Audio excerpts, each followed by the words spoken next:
Let's move on now to look at another interesting boilerplate clause, namely the entire agreement clause.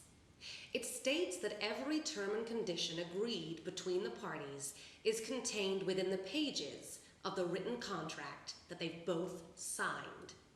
It also makes clear that anything else the parties may have agreed upon in the past, for example, during negotiations, in text messages or emails, is most definitely not included in the terms of the agreement between them. In fact, the purpose of this clause is very simple. It's included in a contract so that if one of the parties has a problem with something after an agreement is signed, that party can't go searching back through old emails or even previous contracts to find something that'll help them to solve that problem. This clause says if something's not contained in this particular written agreement, then it's not a term of the contract, period. But does the entire agreement clause always work in the way that it's supposed to? And the answer, of course, is no, it doesn't.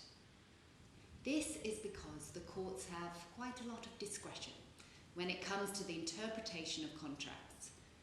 Common law judges apply what they call the rules of construction to a particular situation.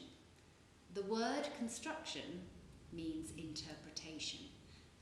And fairly often, contracts are construed or interpreted in a way that means the entire agreement clause does not apply.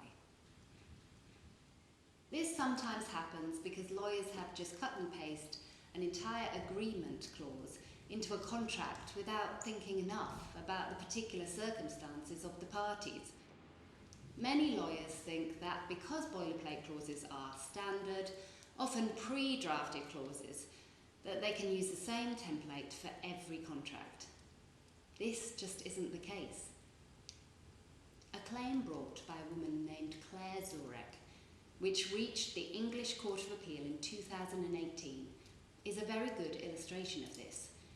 The case showed the need to consider a client's situation very carefully before cutting and pasting an entire agreement clause into a contract and thinking that it'll hold up in court.